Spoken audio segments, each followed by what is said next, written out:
আমরা যেটা চাই, যেভাবে চাই, যাকে চাই বা যে আমাদের চাই সবটা কি সময় মতো মন মতো হয়? হাতে থাকে আমাদের? থাকে না বোধহয়। এ জীবনের প্রতিটি পদক্ষেপ হয়তো বহু আগে নির্ধারণ করা হয়ে গেছে। মনটা নিজেদের সাথে যখন বেইমানি শুরু করে আমাদের হাতে থাকে তখন সেটা সামলানোর থাকে না হয়তো। মনে প্রাণে আমরা হয়তো মস্তিষ্কের কথা শুনতে চাই।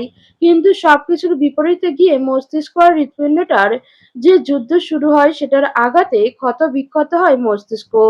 হৃৎপিণ্ড দুটোই। তবুও এরা থামে কোথায়? তিতির বিছানায় পা ঝুলিয়ে দুহাত পিছনে বিছানার ওপর রেখে সিলিং ফ্যানের দিকে তাকিয়ে আছে। আজকে দুপুরে যেটা হয়েছে ছাদে সে কিছুতেই সেটা ভুলতে পারছে না। যতবার ভুলতে চাচ্ছে ততবার বুকের ভিতর দুরুম দুরুম শব্দটা আগের থেকে দ্বিগুণ আওয়াজ শুরু করছে। এটা একটা সমস্যাই বলা যায়। তিতির ঠাস করে শুয়ে পড়ল বিছানায়। ভেসে উঠল তিতিরের ঘামে ভেজা শরীরের ছবি, মাতাল দৃষ্টিতে তাকিয়ে থাকা। ওই ঘোলা চোখ দুটো, ধ্যাত কি সব ভাবছে। ওই লোকটাকে নিয়ে ভাবা রীতিমতো অন্যায়। ভাই হয় তার ওটা, তাছাড়া রাহাত ভাই বুকের ভেতরটা অবসর ধক-ধক শুরু করে দিল। রাহাত ভাইয়ের কথা মনে পড়তে কি তা তো মনে হচ্ছে না। স্পষ্ট চোখের সামনে ঈশান ভাই তার মুখটা ভেসে উঠছে। চোখ বন্ধ করল, না হচ্ছে না। যতবার রাহাত ভাইয়ের মুখটা আনতে চাচ্ছে ততবার এই লোকটার মুখ আসছে। কেন হচ্ছে এমন? হঠাৎ দরজা সটানে খুলে যাওয়ায় লাফিয়ে উঠল তিতির। দরজায় দাঁড়ানো মানুষটাকে দেখে একগালে হেসে দুহাত বাড়িয়ে দিতেই সে মানুষটাও এসে এক প্রকার ঝাঁপিয়ে পড়ল তিতিরের ওপর। তিতির তাকে নিয়ে বিছানায় শুয়ে পড়ল পুরো। খিলখিল হাসির আওয়াজে ভরে গেল রুমটা। কতদিন পর তিতির, সর, আহ্লাদ করতে হবে না। আমি ভাবলাম ভুলে গেছিস আমাকে। আমি এসেছি 5 দিন হলো, আর আজ আসছিস? তমা দুগাল টিপে ধরল তিতিরের। আহ্লাদি গলায় বললে, আই এম সরি সোনা, বিশ্বাস কর বাসায় ছিলাম না আমি। নানু বাড়ি থেকে এসেছি 20 মিনিট। মাঝে মুহূর্তে বলেছে তুই এসেছিস। এই দেখ জামাটাও চেঞ্জ করে নিয়ে ছুটে চলে এসেছি। তিতির নিজেও ঝাপটে ধরল তমাকে। তমা তার সম্পর্কে মামাতো বোন, পাশের বাসার। তমার বাবা তিতিরের মামাদের আপন চাচাতো ভাই। তিতির আর তমা ছোটবেলা থেকে হরিহর আত্মা একদম। একসাথে বড় হওয়া, primary school level, high school লাইফের একাংশ। তাছাড়া বাড়িতে যতক্ষণ থাকে এদের আলাদা করা দায়। এখন সময় পাল্টেছে। হয়তো সময়ের সাথে একসাথে থাকার সময়ের পরিবর্তন এসেছে। তবে দুজনের বন্ধুত্ব বা ভালোবাসা এক ফোঁটাও কমেনি। আজও দুইজন ভার্সিটি ছুটি হলেই প্ল্যান করে একদম বাড়িতে চলে আসে। তিতির শুকনো চুমু দিল তমার গালে। একগাল হাসলো। জানি আমি, তুই ছিলি না। মাফ করলাম তাই। ধন্যবাদ বারবি ডল। তিতির এক ছুটে গেল নিজের সুটকেসের দিকে। বেষ্টুর জন্য নিয়ে আসা গিফট একরকম ছুড়ে দিল তার কোলে। খবরদার এখন খুলবি না। তমা মুখ বাঁকালো। আমি এখনই দেখব। তিতির চোখ গরম করে তাকাতেই জিনিসটা রেখে দিয়ে গা ঘেঁষে বসলো তমা। মুখ টোপে বাঁকা হেসে জিজ্ঞেস করলো, তোর রাহাত ভাইয়ের কি খবর সেটা বল। তিতিরের মুখটা কেমন যেন গম্ভীর হয়ে গেল। সঙ্গে সঙ্গেই কেন এমনটা হলো সে সেটা জানে না। সিঙ্গাপুর গেছেন উনি তোকে ছাড়াই। একেবারে হানিমুনের জন্য চলে যেতি। তোমার কথা গায়ে মাখলো না তিতির। অন্যবার হলে হয়তো এটা নিয়ে খুব ইয়ার্কি চলতো বেশ কিছুক্ষণ। আজ ইচ্ছা হচ্ছে না। এর আগে যতবার এসেছে তমা তাকে আর রাহাত ভাইকে নিয়ে খেপাতো। তবে তখন তো একদমই কিচ্ছু ছিল না, এখনো নেই। তারপর রাহাত ভাই এখন যেমন অ্যাপ্রোচ করছেন তখন তো জাস্ট তার প্রতি কেয়ার ছাড়া আর কিছু প্রকাশ হ্রাস করতো না। ঠোঁট উল্টালো তিতির। যা তা বকিস না। ও, তুমি তলে টেম্পো চালাও? আমি বললেই হরতাল? তিতির তমার ঘরে হাত দিয়ে টেনে শুয়ে পড়ল বিছানার হাত পা ছড়িয়ে। সেটা নয়, কাহিনী ঘটে গেছে। সেটা তোকে বলিনি এখনো। তমা কনুইয়ে ভর দিয়ে কাত করে তাকালো তিতিরের দিকে। হানিমুনে গেছিলি? ধ্যাত, তা না, উল্টোপাল্টা বকিস না। শোন আগে, এটা প্লিজ বলিস না বাচ্চা আছে তোদের। তিতির তপ্ত চোখে এক নজর তাকালো তমার আগ্রহ ভরা হাঁ করা মুখের দিকে। ওর তাকানোর অবস্থায় হাসি পেল ওর।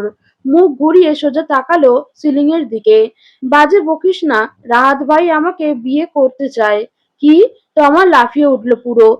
তিতির এক হাত ধরে টেনে বসালো তাকে, চেপে ধরলো মুখটা। আস্তে ভাই, এত বড় কথা, এত বড় কথা আমাকে তুই এতক্ষণ না বলে বসিয়ে রেখেছিলি। আসলি তো কিছুক্ষণ, প্রথম কথাতেই তো বললাম। তমা মাথা নাড়ালো দুদিকে। সবটা বল, খুলে বল, সব খুলে বল। থাম বলছি।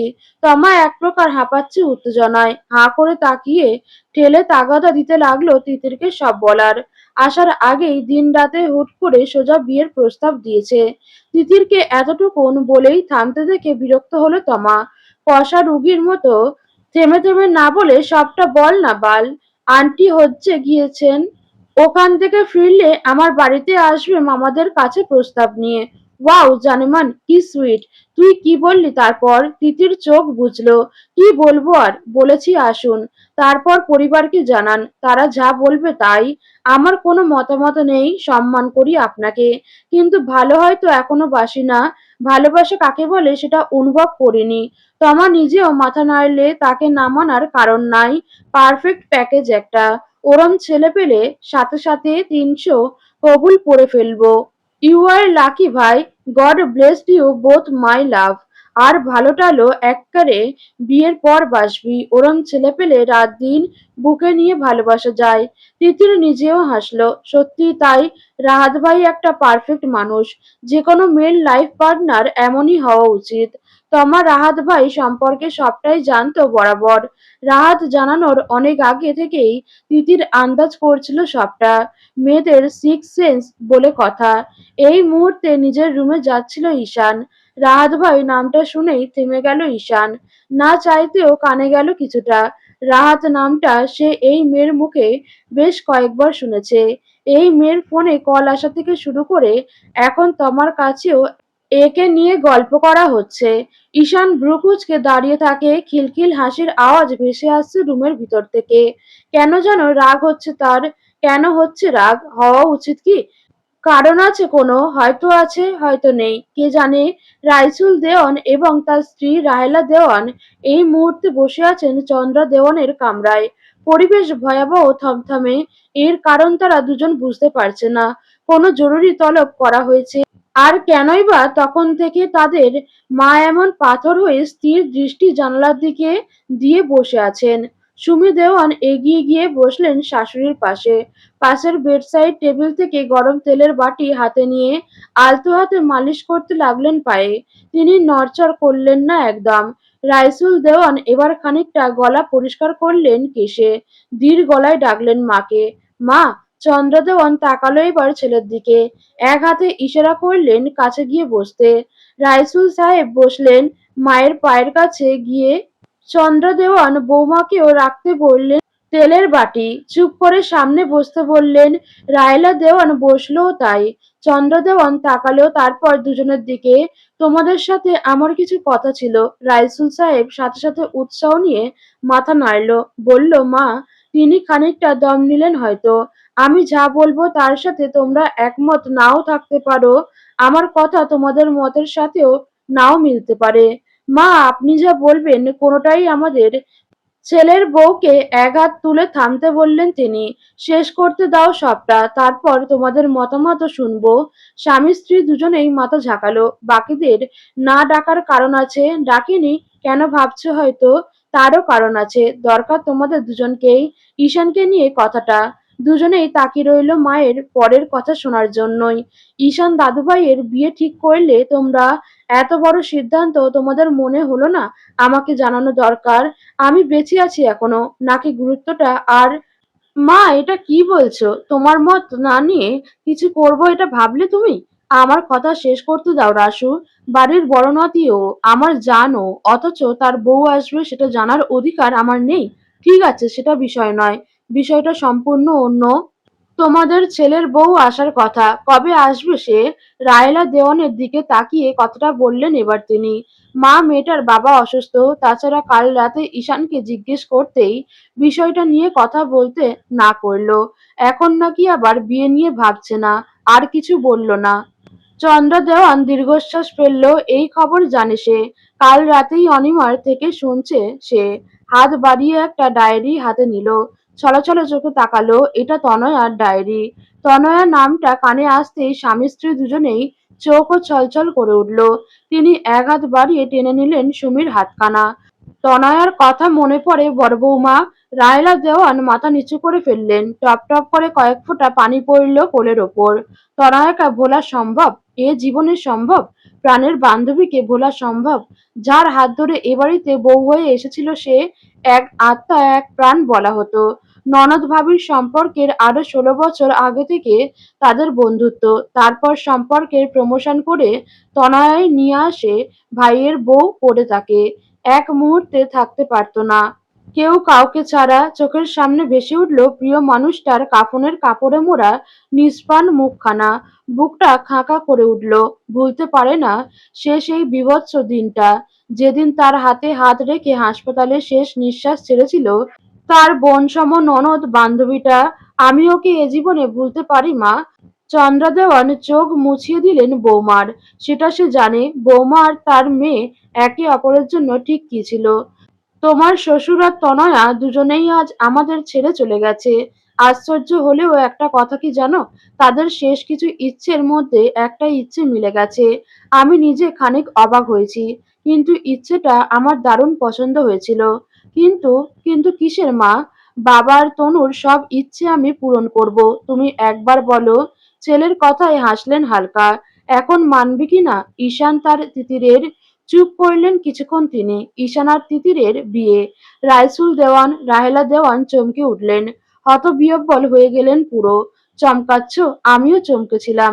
যখন তোমাদের বাবা তনু মারা যাওয়ার পর একদিন আমাকে বলেছিলেন, আমি হ্যাঁ হু করলেও গুরুত্ব দেইনি। ওরা বড় হবে, ওদের পথ ওরা নিজেরা বেছে নেবে। আমাদের পুরানো জামানার চিন্তাভাবনা মতামত ওদের ওপর চাপিয়ে দেওয়া অন্যায়। কিন্তু চোখে আসা পানিটুকু শাড়ির আঁচলে মুছলেন তিনি। কিন্তু অবাক সেদিন হয়েছিলাম যেদিন তনুর এই ডায়েরিখানা আমি খুঁজে পাই। হাতের ডায়েরিখানা রাহেলা দেওয়ান এর দিকে ঠেলে দিলেন তিনি। সুমি পাতা উল্টালেন, চিহ্ন দেওয়া পাতাটা বের করলেন, পড়লেন। বেশ কয়েকবার হাত বুলালেন লেখাটুকুতে। টপ টপ পানিতে ভিজে গেল ডায়েরির পাতা। আমি যেদিন জানতে পারি তনয়ার ইচ্ছাও এটা ছিল, সেদিন থেকে আমি কেমন একটা স্বার্থপর হতে শুরু করলাম বোধহয়। সবসময় মনে হতো ওদের দুজনের বিয়ে হলে, কঠিন দৃষ্টিতে তাকালেই দুজনের দিকে। আমি চাই তোমরা তোমাদের ছেলেকে বোঝাও সে যেন তিতিরকে বিয়ে করেন। তোমাদের বাবা আর তনয়ার শেষ ইচ্ছেটা আমাকে মৃত্যুর আগে পূরণ করে যেতে পারি। দুজনে থ হয়ে তাকিয়ে আছে মায়ের দিকে। আমি জানি তোমাদের মত হয়তো নেই, কিন্তু আমি তবুও চাই এখন এটা আমারও শেষ ইচ্ছা বলতে পারো। রাহেলা দেওয়ান ফুঁপিয়ে কেঁদে উঠলেন, হয়তো প্রিয় বান্ধবীর স্মরণে তার শেষ ইচ্ছার কথা জানতে পেরে। বৌমা, ডায়েরিটা তুমি রাখো। আমাকে এখনই জবাব দিতে হবে না তোমাদের। আজ রাতে ডায়েরিটা পড়ো। তোমাকে না বলা অনেক কথাই এখানে লিখে গেছে তনু। ক্ষমা করো আমাকে, আমি পড়েছি, আমি চাই তুমিও পড়ো। তারপর না হয় কাল তোমাদের দুজনের সিদ্ধান্ত আমি জানতে চাইবো। আর তোমাদের ছেলেকে আমি নিজেই বলতে চাই। তবে তার আগে তোমাদের। রাইসুল দেওয়ান মায়ের হাত মুঠ করে ধরল। আমার বা রাহেলার কারোরই কোনো অভিযোগ নেই মা। প্রশ্ন চোখে তাকালো স্ত্রীর দিকে। সুমি দেওয়ান মাথা উপর নিচ করলেন। আমার আর রাহেলার সিদ্ধান্ত আমরা এখনই জানিয়ে দিলাম মা। আমাদের কোনো কিছু বলার নেই, তুমি যা ভালো মনে করবে সেটাই। আর ঈশানের সাথেও তুমি কথা বলতে পারো। আমার মনে হয় না ঈশান তোমার কথা ফেলবে। চন্দ্রা দেওয়ান মৃদু হেসে মাথা নাড়ালেন। তিনি জানতেন তার পুত্র বা পুত্রবধূ কেউই দ্বিমত করবেন না। তবে ঈশানকে নিয়ে যে বেগ পেতে হবে সেটা তিনি বুঝতে পারছেন। তবে অনিমার মুখে তিনি শুনেছেন তার দাদুভাই যে মেয়েকে পছন্দ করতেন, সে মেয়ে কোনো কারণে এখন সম্পর্কটা আর রাখতে চাচ্ছেন না। নাতির বন্ধু বান্ধবগুলো এ বাড়িতে সেই ছোটবেলা থেকে যাতায়াত, তার সাথেও তাদের বন্ধুর মতোই সম্পর্ক। তিনি তাই অনিমাকে বলেছিল ঈশানের পছন্দের সম্পর্কে জানাতে। এটাও সত্যি, ঈশান এর সাথে যদি রুষার সম্পর্কে এই ফাটল না আসতো সে তিতিরের কথা তুলতেন না। মৃত্যু অবধি মনেই চাপা রেখে যেতেন। কি লাভ মনের ওপর বৃথা জোর খাটিয়ে? যে মনে অন্য কেউ। তবে অনিমার কথাই যে স্পষ্ট টের পেয়েছে তার নাতি সে মেয়েকে ভালোবাসেনি। তাহলে সমস্যা কোথায় তিতিরকে বিয়ে করতে? তিতিরের মতো মেয়েকে সে নিশ্চয়ই না ভালোবেসে পারবে না। রাইসুল দেওয়ান আর রাহেলা দেওয়ান বাড়িতে গেলে নীরবে গড়িয়ে পড়া চোখের পানিটুকু সযত্নে মুছে ফেললেন সাফেদ শাড়ির আঁচল দিয়ে। মেয়ে জামাইকে হারানোর পর এই ছোট্ট পুতুলটাকে তারা সযত্নে এ বাড়িতে নিয়ে এসেছিলেন। ছোট্ট থেকে এ বাড়ির সবার থেকে বেশি আদরে মানুষ হয়েছে তিতির। চোখের মণি সকলের, তাকে এ বাড়িতেই আজীবন রাখতে পারলে ক্ষতি কি? আর যেখানে দুটো মৃত্যু মানুষ, এর শেষ ইচ্ছা এটা। তিনি বুক ভরে শ্বাস নিলেন, হেলান দিয়ে চোখ বুজে ফেললেন। তার দাদুভাই রাজি হবে তো তার পুতুলটাকেও বিয়ে করতে? আজ পয়লা ফাগুন, সাথে ভালোবাসা দিবস।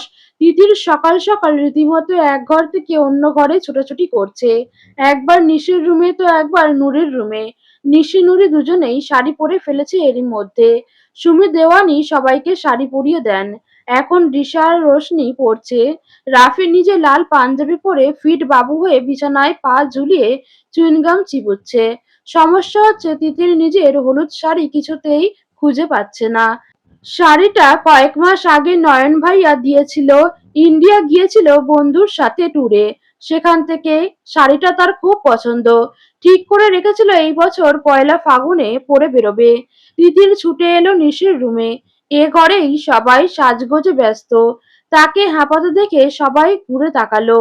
রাহেলা দেওয়ান তাকে খালি হাতে দেখে মাথা নাচালেন। তোর শাড়ি কই মা, এখনো আনলি না?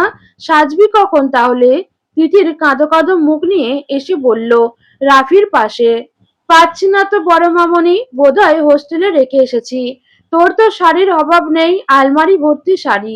ভাইয়া যে এত শাড়ি দেয়, কই সব? তিতির ঠোঁট উল্টানো গোমরা মুখ করে বলল, সব পরা ছোট আপু। ওটা আমার নতুন শাড়ি ছিল, আমি ওটা পরবো ঠিক করেছিলাম। রাহেলা দেওয়ান তিতিরের মাথায় হাত বুলালেন। মন খারাপ করে না মা, তোর মামাকে বলেছি এনে দিতে, এক্ষুনি এনে দেবে। তিতির সজোরে মাথা নাড়ালো। না বড় মামনি, এখন কষ্ট করে মার্কেটে যাওয়ার মানে হয় কোনো? আমি আপুদের কোনো একটা পরবো। রাহেলা দেওয়ান ডানে বায়ে মাথা নাড়ল।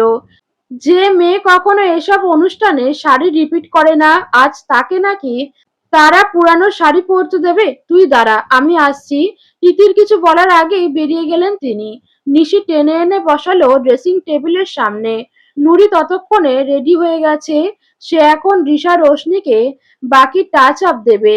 নিশি সাজাতে বসলো তিতিরকে। মা শাড়ি আনুক, তোকে ততক্ষণে সাজিয়ে ফেলি। তিতির মাথা ঝাঁকালো, ঘড়ির দিকে তাকালো একবার। তমাটা এখনো আসেনি। ওকে সেই কখন বলেছে শাড়িটা পরেই চলে আসতে। মেয়েটা সবেতে লেট করে। দরজায় কড়া নাড়ার শব্দে চোখ পিটপিট করে তাকালো ঈশান। মহা সমস্যা হয়েছে তার বাড়িতে আসার পর থেকে। একটা দিন যদি শান্তিতে ঘুমাতে পারে সে। সকাল সকাল এসে কেউ না কেউ ডাকাডাকি শুরু করবেই করবে। মুখটা বালিশে ডলল। উপর হয়ে শোয়ার অভ্যাস তার, তাও আবার উদাম গায়ে। গায়ে জামা কাপড় জড়িয়ে সে ঘুমাতে পারে না। এটা তার এক ধরনের বদভ্যাসই বলা যায়। হিম করার শীতেও রুম হিটার চালু করে হলেও তার খালি গায়েই শোয়া চায়। উঠে বসে পাশ থেকে হাত বাড়িয়ে টি শার্টটা জড়িয়ে নিল শরীরে। দ্রুত পায়ে এসে খুলল দরজা। মা দাঁড়িয়ে আছে। মা তাকে এ সময় ডাকার কথা না। অবাক হলো সে। সাইড হয়ে দাঁড়িয়ে ভেতরে আসার ইশারা করল মাকে। সুমি দেওয়ান ঢুকলো রুমের ভিতর। বিছানার দিকে তাকিয়েই বুঝলেন ছেলের ঘুমের সময় এসে পড়েছেন সে। অপরাধী চেহারা করে বললেন, আব্বা ঘুমাচ্ছিলে? ঈশান চোখ ডলল। মায়ের হাত ধরে টেনে বসালো বিছানার কিনারে। হুম, কিন্তু তুমি নিশ্চয়ই কোনো দরকারেই এসেছো, বলো। দাঁড়া। রাহেলা দেওয়ান উঠে গিয়ে দরজাটা আটকালেন গিয়ে। তারপর আবার এসে বললেন ছেলের পাশে। এক হাতে ছেলের এলোমেলো চুলগুলো গুছিয়ে এক পাশে ঠেলে দিলেন। তাকিয়ে রইল কিয়ৎক্ষণ ছেলের মুখের দিকে। আনমনেই একটা শব্দ বেরিয়ে আসলো তার মুখ থেকে, মাশাআল্লাহ। আল্লাহ তার ছেলে মেয়েগুলোকে এত যত্ন করে বানিয়েছেন। সবকটা ছেলে মেয়েই তার রূপে গুণে অনন্য। এই যেমন ঈশানটা, পুরুষ মানুষের মধ্যে যত ধরনের সৌন্দর্য দেওয়া যায় সৃষ্টিকর্তা বোধহয় সবটা ঢেলে দিয়েছে। পুরুষ মানুষের চোখ এত সুন্দর হয়। মনের পর্দায় এবার ভেসে উঠল তিতিরের মুখখানা। আবার বুক চিরে আল্লাহর কাছে শুকরিয়া বেরিয়ে আসলো। তার ওই মেয়েটা তো সাক্ষাৎ পরী। কল্পনা করলেন ঈশান আর তিতিরকে একসাথে। অজান্তেই মুখে হাসি ফুটল। শাশুড়ি তার ঠিকই বলেছেন। এ দুজনকে একসাথে দেখলে গোটা দুনিয়া হাঁ করে তাকিয়ে থাকতে বাধ্য। কি সুন্দর মানাবে দুজনকে। কিন্তু যতই হোক, কথা এগোনোর আগে ঈশানের মনের কিছুটা হলেও তো আর স্পষ্ট হওয়া দরকার। তিতিরকে না হয় সে পরে ভালোবাসবে, কিন্তু আগে যে মেয়েটার কথা জানিয়েছিল, সে মেয়ে সে মেয়ের কি হলো? আর যদি সে মেয়ে ঈশানের মনে থাকতেই যায়, তারপর জোর করে তিতিরের সাথে বিয়ে দিলে, যদি তাদের মেয়েটাকে মেনে না নেয়, তার মেয়েটার জীবনও তো তখন নষ্ট হয়ে যাবে। না, মা হিসেবে এটা সে কখনো হতে দিতে পারে না। তাই পরে কষ্ট পাওয়ার থেকে তিনি তার ছেলেকে আগেই বোঝাবেন। হাত বাড়িয়ে ধরল ঈশানের হাতটা, টেনে নিজের কোলের উপর রাখলো। ঈশান চুপচাপ বসে রইল, মা কি বলতে চায় শোনার অপেক্ষায়। আব্বা, আমাকে তুই বন্ধু ভাবিস সবসময়। তুমি ছাড়া কোথাও শান্তি আছে আমার বলো? রায়লা হাসলেন ছেলের কথায়। ছেলেটা তার ছোটবেলা থেকে বাধ্য। মা তার বেস্ট ফ্রেন্ড রায়লা দেওয়ান নিজেও আজীবন চেষ্টা করেছেন ছেলেমেয়েগুলোর বন্ধু হতে। প্রথমে বন্ধু না হলে ভালো মন্দের সময় তাকে সন্তানরা নির্দ্বিধায় সব খুলে বলবে কেন? বন্ধু তার পেটের সন্তানটা নয়, বরং এবাড়ির সবকটা ছেলেমেয়েই তার ভক্ত। যে কোনো সমস্যায় তাদের বড় মাকে চায়। তাহলে আমাকে তো বললি না বাপ, ওই যে মেয়ের কথা বললি আমাকে নিয়ে আসার কথা, ওই মেয়েকে আনলি না কেন? মা, তোমাকে বললাম না সেদিন। ঈশানের কথা শেষ করতে দিলেন না তিনি। এদিক ওদিক মাথা নাড়লেন। আমি ওই কথা শুনতে চাচ্ছি না। আমাকে মিথ্যা বলতি না তো তুই আগে, আজ কেন বলছিস? ঈশান চুপ করে রইল কিছুক্ষণ। মায়ের মুখ পানে তাকালো। আমি মিথ্যা বলিনি মা। তোমার বয়স হয়েছে, এই বয়সে আমি তোমাকে, তোরা সবকটা আমার প্রাণ। তোদের এদিক সেদিক কোথাও কিছু হলে আমি টের পাই। তুই যা বলছিস তা হয়তো মিথ্যা নয়, কিন্তু ওটা আসল কথা না যেটা আমি জানতে চাই। ঈশান কিছু বলার আগেই হাতটা টেনে নিজের মাথায় ছোঁয়ালেন। ঈশান চমকে হাত সরাতে চাইলেও সুমি দেওয়ান ছাড়লেন না, বরং স্থির ছলছলে চোখ নিয়ে তাকালেন ছেলের দিকে। আমার কসম বাপ, কি হয়েছে বল? ঈশান মায়ের হাত টেনে এনে চুমু দিল একটা। তোমাকে চিন্তা দিতে চাইনি মা আমি। তাহলে বল সবটা। ঈশান মুচকি হাসলো। তার মা সবটা না শুনে মোটেই হার মানবেন না, এটা সে খুব ভালো করেই জানে। ভালো মতো ঘুরে বসলো মায়ের দিকে। মায়ের হাতটা নিজের হাতের মুঠোয় নিয়েই খুলে বলল সবটা। সুমি দেওয়ান কপাল কুঁচকে আগ্রহ নিয়ে শুনল সবটা। ঈশান থামলো। দুজনেই দীর্ঘশ্বাস ফেললো। তিনি বুঝলেন ছেলের সবটা। বাপ, আমি নারী। নারীর মন তুই চিনিস না, এটা আমি ভালো করে বুঝি। তার থেকেও বড় কথা, মেয়েটাকে তুই ভালোবাসিস না বাপ, এটা জানিস তুই? ঈশান নিঃশব্দে হাসলো। ভালোবাসা কাকে বলে সেটাই বুঝি না আমি মা। যে কারণে রুষার প্রতি আমার কি ছিল আমি জানি না। যা ছিল সেটা কেবলই একজন নারীর প্রতি সম্মান, অনেকটা দায়িত্ব মনে করে সে সম্মান রক্ষা করতে চাওয়া। আমি সেসব জানি না মা। তবে আমি যদি বলি মেয়েটাকে তুই যেমন ভাবছিস মেয়েটা তেমন নয়, অন্য বিষয় আছে এর মধ্যে, মানবি? ঈশান নির্বিকার রইল। একটু দম নিয়ে বলল, আমি নিজেও অবাক হয়েছি মা। কেন ও এমন করলো? আমি কষ্ট পাইনি মা। এটা সত্যি, কিন্তু কষ্ট পাবে বলে আমার ধারণা ছিল। রায়লা দেওয়ান ছেলের কথা শুনলেন। ছেলেটা তার নিজেকেই ঠিকমতো চেনে না। আর রইল বাকি নারীর মন বোঝা। রুষা নামের মেয়েটাকে সে অসম্মান করতে চায়নি। সমাজ যেন তার দিকে আঙুল তুলতে না পারে, সে চিন্তা থেকে বিয়ে করবে ভেবেছিল। মনে মনে খুশি হলেন তিনি, অনেকটা নিশ্চিন্ত হলেন বলা যায়। আল্লাহ যা করেন ভালোর জন্যই করেন, কথাটা পদে পদে সত্য। এই যেমন মেয়েটা হুট করে সরে না গেলে তার ছেলেটাকে, সে কি কখনো তিতিরের বিষয়টা স্বাভাবিকভাবে বলতে পারতেন? পারতেন না। মাঝখান থেকে সবটা এলোমেলো হয়ে যেত। তার শাশুড়ি মা মনে প্রাণে চাইতেন তিতিরকে ঈশান বিয়ে করুক। অন্যদিকে ঈশান নিজেও তো রুষাকে কথা দিয়েছে, রুষার জীবনটা নষ্ট হতো। আব্বা, আমি তোকে আমার পছন্দে বিয়ে দেব, করবি? ঈশান হাসলো। করব, সময় হোক। সুমি মুখ গোমড়া করে মাথা নাড়ল। উহু, সময় হোক না, আমি পছন্দ করব মানে? আমি যখন বলবো তখনই। ঈশান স্বাভাবিক মুখে বলল, মা বললেই কি বিয়ে করা যায়? একটু সময় দরকার। যে লাইফ পার্টনার হবে তার সাথে তো মনের মিলনটা থাকতে হবে। হুট করে একজনের সাথে কি সারা জীবন থাকার সিদ্ধান্ত নেওয়া যায়? মুখ ভার করে ফেললেন রাহেলা। ঈশান মাকে আগলে ধরল। এতটুকু জানার জন্য আমাকে অসময়ে টেনে তুললে মা? এটা ঠিক না কিন্তু। সুমি দেওয়ান সোজা হয়ে বসলেন এবার। বিয়ের বিষয় ধীরে সুস্থে তুললেও চলবে এখন। অন্য কাজেই এসেছি, তুই এখন একটু বেরোবি। আমাকে একটা জিনিস এনে দিতে হবে। ঈশান স্বীকার করলো। কি আনতে হবে? রায়লা দেওয়ান আবদারের গলায় বলল, একটা লাল টুকটুকে শাড়ি। ঈশান সাথে সাথে ভ্রু কুঁচকে ফেলল। শাড়ি?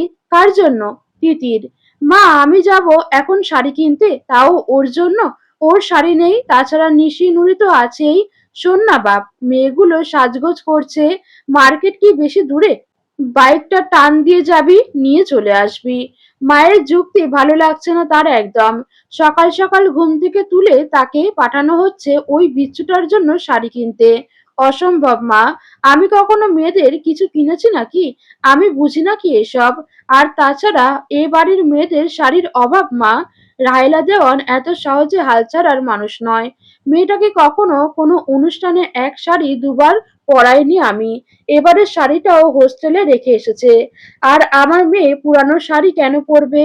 টাকার অভাব তোদের? বাড়ির মেয়েকে একটা নতুন শাড়ি এনে দিতে পারছিস না? ঈশান মহা বিপদে পড়ে গেছে। এসব কি সে বলেছে নাকি? সে এনে দিতে পারবে না এটা বলেছে শুধু। সে এসব বোঝে নাকি মা? রাগ করছো কেন? আমি বললাম। থাকুক, বলতে হবে না তোর। আমি যাচ্ছি কিনতে। নেহাত কোমরের ব্যথাটা বেড়েছে, আর তোর বাপ চাচারা কেউ বাসায় নেই। নয়নটাকেও নিয়ে গেছে কি এক কাজে, না হলে তোকে বিরক্ত করতাম না। মা রাগ করে উঠে যেতেই ঈশান হাত টেনে বসালো, আবার জড়িয়ে ধরল মাকে। রাগ করছো কেন? আমি যাচ্ছি। তবে তোমাদের পুতুলের পছন্দ না হলে আমার দোষ নেই কিন্তু। রাহেলা দেওয়ান বিজয়ের হাসি হাসলেন।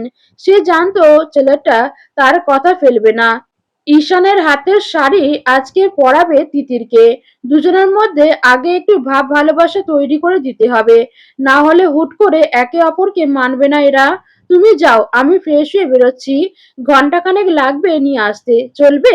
রায়লা দেওয়ান মাথা হেলালেন, চুমু খেলেন ছেলের কপালে। মা উঠে চলে যেতেই দু হাতে কপাল ঘষল ঈশান। দ্রুত পায়ে ফ্রেশ হয়ে গেল। কি যে সমস্যায় ফেলা হয় তাকে। সে শাড়ির কি বোঝে? ফ্রেশ হয়ে বেরিয়ে শার্টটা গায়ে জড়িয়ে বাইকের চাবি হাতে বেরিয়ে গেল। অনিমাকে কি ডাকবে? না থাক, এরা আরেক ঝামেলার মানুষ। তিল থেকে তাল বানাবে, তারপর সবকটা মিলে তাকে উঠতে বসতে টিচ করবে। দরকার কি? তার থেকে নিজেই কিছু একটা পছন্দ করে আনলেই হবে। না পছন্দ হলে নাই। তমা একদম রেডি হয়েই এসেছে। মেকআপের বাকি টাচ আপটা নিশি আপু করে দেবে। ড্রয়িং রুমে এসেই এদিক সেদিক দেখলো, কাউকে একটা খুঁজছে দু চোখ। তমা, এসেছিস মা? তমা পিছন ফিরে তাকালো। ছোট বউ রিনা দেওয়ান হাতে থালা বাসন নিয়ে রান্নাঘর থেকে বেরিয়েছেন।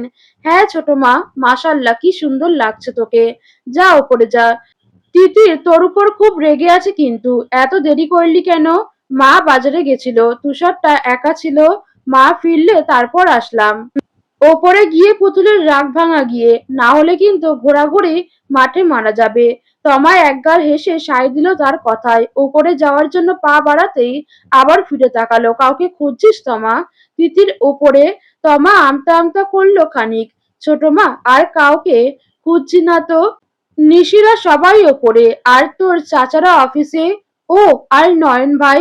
ছোট গিন্নি উত্তর দেওয়ার আগেই সাথে সাথে আবার বলল, মানে নয়ন ভাই, রাফি, ঈশান ভাই ওরা পাঞ্জাবি পরবে না? রাফি তো রেডি হয়ে বসে আছে দেখ গিয়ে। ঈশানটা কি এক দরকারে বের হলো মাত্র, আর নয়ন অফিসে গেছে।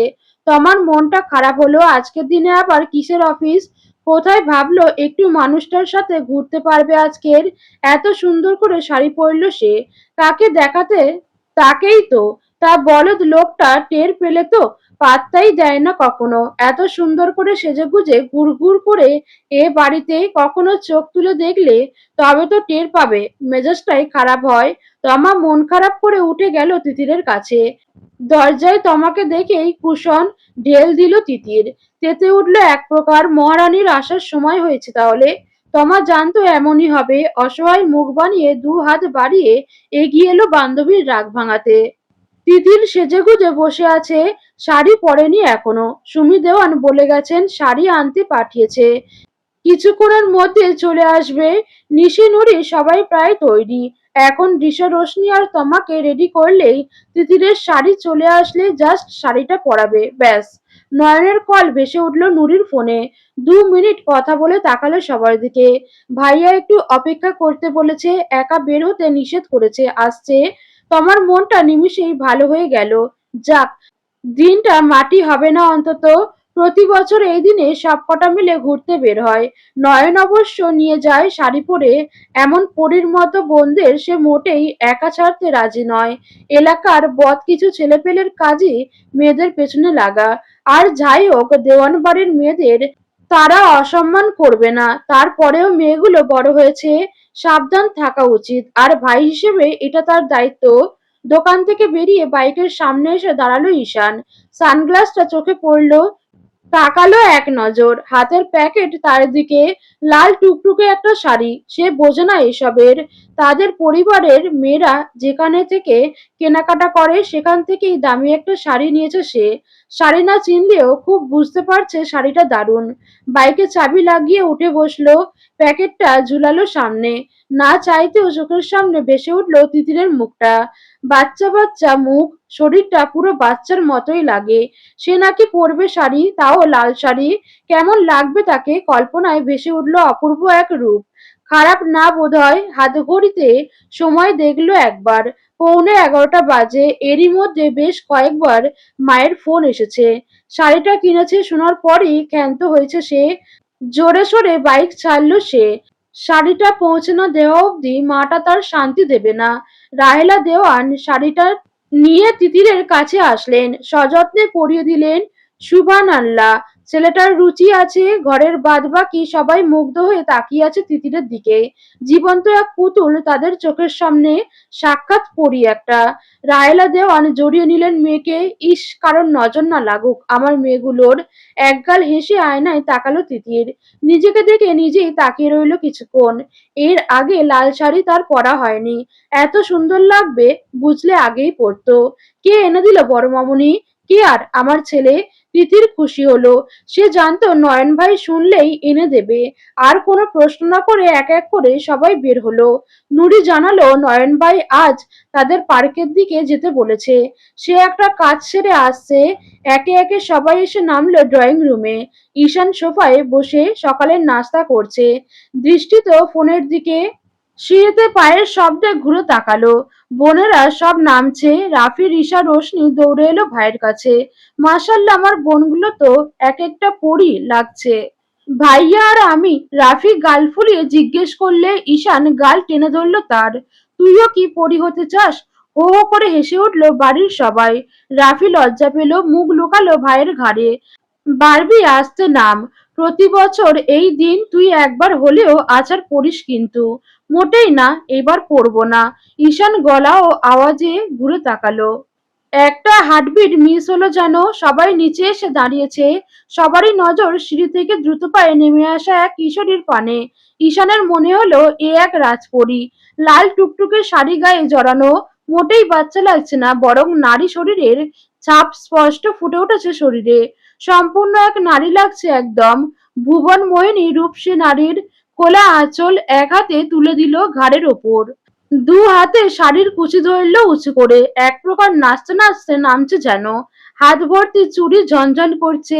আঁচল তুলে দেওয়ায় উন্মুক্ত ধবধবে ফর্সা লতানো কোমর দৃশ্যমান হলো ঈশানের চোখের সামনে। হাতে থাকা কফির কাপ কেঁপে উঠল। ঈশান চোখ সরাতে পারল না। তিতির অস্থির ভঙ্গিতে হাতে থাকা কানের দুলজোড়া বাড়িয়ে ধরল ছোট মায়ের দিকে। লাগিয়ে দাও না ছোট মামুনি, তুমি ছাড়া এই কানের দুল কেউ পরাতে পারবে না। ঈশান ঘড়ি লাগা চোখে দেখলো সামান্য কানের দুল লাগাতে না পারার আফসোস একটা মানুষ কেমন ছটফট করতে পারে। আর সেই কপাল কুঁচকে থাকা অস্থির মুখটা ঠিক কতটা সুন্দর দেখানো সম্ভব। মুখে হালকা মেকওভার করে, তবে পাতলা ঠোঁটে ডার্ক রেড কালার লিপস্টিক। চুলগুলো মাঝ বরাবর সিঁথি কেটে খোলা, ছেড়ে দেওয়া। রাফি কোলের ওপর নড়ে চড়ে বসতেই ধ্যান ভাঙলো ঈশানের। চোখ সরিয়ে নিল তিতিরের ওপর থেকে। হ্যাঁ রে বাপ, নয়নটা অফিসে আটকে গেছে। মেয়েগুলোকে একা ছাড়, তোদের বাবা রাগ করবেন। তুই সাথে যা। মায়ের কথায় অন্যদিন হলে না করতো। কিনা জানে না ঈশান, আজ না করতে ইচ্ছে হলো না। সাথে সাথেই উঠে দাঁড়ালো আর চোখে দেখলো একবার তিতিরকে। তিতির কানের দুল পরে বেসিংয়ের আয়নার সামনে ঘুরিয়ে ঘুরিয়ে দেখছে। ভাইয়া পাঞ্জাবি পরবে না? নুরির কথায় মাথা নাড়ালো ঈশান। ওসব রং ঢং আমার দ্বারা হয় না। চল বের হ সবাই। ঈশানকে আর কেউ ঘাঁটালো না। সাথে যাচ্ছে এই তো অনেক। নিশি নুরি দুজনেই তাকালো রাহেলা দেওয়ানের দিকে। রাহেলা দেওয়ান চোখ টিপলো, বাঁকা হাসলো দু বোন। বড় মা যা বোঝাতে চাইছেন বুঝলো দুজনেই। একটু আগেই তিতির আর ঈশানের কথাটা বলেছে তাদের দুজনকে। নিশি প্রথমে ভয়াবহ চমকালেও খুশিতে রীতিমতো পাগল প্রায় দুজন। তাদের বাড়বি বউ হবে, তাও আবার তাদের বড় ভাইয়ের, ভাবা যায়? যদিও নুরি গম্ভীর হয়ে আছে শোনার পর থেকেই। নয়ন জানলে কি রিয়াকশন দেবে জানে না সে। বুঝতে পারছে কিছু, তবে যতটুকু বুঝেছে মোটামুটি হাতের বাইরে সবটা। দিদা যখন একবার ভেবেছে আর কারোর কিছু বলার থাকবে না। দীর্ঘশ্বাস ফেলল সে। যা হওয়ার সেটাই হবে। গাড়ি বের করতে এগিয়ে গেলেই চিৎকার করে উঠল তিতির, গাড়িতে যাব না আমরা। তিতিরের চিৎকারে মুখ গম্ভীর করে তাকালো ঈশান। গাড়িতে যাবি না? যাবি কিসে? এই রোদে রাস্তায় রাস্তায় হাঁটবি? তিতির মুখ বাঁকালো। কিচ্ছু জানেন না আপনি ঈশান ভাই। আজকের রিকশায় ঘুরে মজা। বাইকও চলে। নয়ন ভাই থাকলে এসব ভাবতেই হতো না। কথাটা বলেই ঘুরল নুরির দিকে। আপু নয়ন ভাইয়াকে কল দাও তো। আসতে বলে জলদি। ঈশানের মেজাজ খারাপ হলো। সব কাজ বাদ দিয়ে এদের রং ঢঙে সায় দিয়ে সাথে বেরিয়েছে, অথচ এখন অন্যজনের নামে জব করা হচ্ছে। ধমকে উঠল তিতিরের দিকে তাকিয়ে। তোদের না হয় কাজ কারবার নেই, কেউ করলে সেটাও সহ্য হয় না দেখছি। তিতির মুখ ভেঙচি দিয়ে সরে দাঁড়ালো।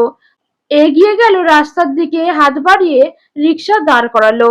এটাতে নিশি, রিশা আর রোশনিকে তুলে দিল। অন্যটাতে নুরি, তমা আর রাফি। তিতির মুখ গোমরা করে অন্যদিকে ঘুরে দাঁড়িয়ে আছে। এগিয়ে গিয়ে রিকশায় উঠতেই বুঝতে পারলো বাদ আছে সে আর ঈশান। মৃদু আর্তনাদ করে উঠল, আমি তোমার সাথে যাব। তবে ততক্ষণে বাকি রিকশা দুটো অনেকটা পার হয়ে গেছে। তিতির কাঁদো কাঁদো চোখে তাকিয়ে রইল ঈশানের দিকে। আজকের মজাটাই গেল জলে। এই লোকটার সাথে এক রিকশায়। দূর স্ট্যাচু হয়ে সারা রাস্তা বসে থাকা ছাড়া আর কোনো কাজ থাকবে না নিশ্চিত। তিতির গাল ফুলিয়ে বসে রইল। ঈশান উঠে বসলো রিকশায়। শরীরে ছোঁয়া লাগতেই ছিটকে সরে বসতে চাইলো তিতির। সাথে সাথে রিকশা চলতে শুরু করায় কাঁধ হয়ে গেল অনেকটা। ঈশান দ্রুত হাতে জড়িয়ে ধরল কোমর। উন্মুক্ত কোমরে পুরুষালী ঠান্ডা হাতের ছোঁয়ায় শিরশির করে উঠল পুরো শরীর। কেঁপে উঠল পুরো। এত নড়াচড়া না করে চুপচাপ বসে থাকা যায় না। তিতির ঈশানের ধমকে কিছু বলল না, বলতে পারল না আর কি। সে তো শ্বাস আটকে বসে আছে। ঈশান এখনো হাত সরায়নি কোমর থেকে, বরং আরো টেনে কাছে এনে বসালো। ছোট্ট সিটে স্বাস্থ্যসম্মত শরীরের ঈশানের সাথে বসতে তিতিরকে মোটামুটি গায়ে গা লাগিয়েই বসতে হলো। এক বিন্দু দূরত্ব নেই। তিতির রোবটের মতো সোজা হয়ে আছে, শরীর শক্ত করে। ই ই ঈশান ভাই। ঈশান কপাল কুঁচকে তাকালো তিতিরের দিকে। তোতলাচ্ছিস কেন? আ আ আপনার হাতটা। ঈশান বুঝতে পারলো এতক্ষণে। ঝট করে সরিয়ে নিল হাতটা। সাথে সাথে তিতির আবার ভারসাম্য হারালো খানিকটা। তবে এবার তিতির নিজেই খামচে ধরল ঈশানের উরু। ঈশান বুঝলো মেয়েটার অসুবিধা। চেপে বস, হাতটা ধরে রাখ, পড়ে যাবি। তিতির নিজেও বুঝলো সেটা। খানিক সময় দ্বিধা করলে কাপা হাতে জড়িয়ে ধরল ঈশানের বাঁ হাতটা। ফুল ফুটুক আর না ফুটুক, আজ বসন্ত। কথাটার সাথে আশেপাশের পরিবেশ একদম মিলে যাচ্ছে। গোটা রাস্তায় লাল হলুদ শাড়ি পাঞ্জাবি পরে জোড়ায় জোড়ায় বিভিন্ন প্রেমিক প্রেমিকারা হেঁটে যাচ্ছে। রাস্তায় সারি সারি ফুলের দোকান, উপচে পড়া ভিড় সেসব দোকানে। আবহাওয়া স্বয়ং আজও এসবে স্বাদ দিচ্ছে। মেঘলা আকাশ, ঠান্ডা বাতাস বইছে। আশেপাশে ফুলের ঘ্রাণে মম করছে পুরো। এসবের সাথে পাল্লা দিয়ে দোলা দিচ্ছে দুটো মানব মনে। শিহরণ বয়ে যাচ্ছে পুরো শরীর জুড়ে। এ স্পর্শ ধরন, মানুষ সবটা নতুন। তিতির এক হাতে আষ্টেপৃষ্ঠে ধরে আছে ঈশানের হাতখানা। প্রথমে খেয়াল না করলেও একটু পর ঈশান টের পেল কারোর একজনের হৃদস্পন্দনের ধুকপুকুনি।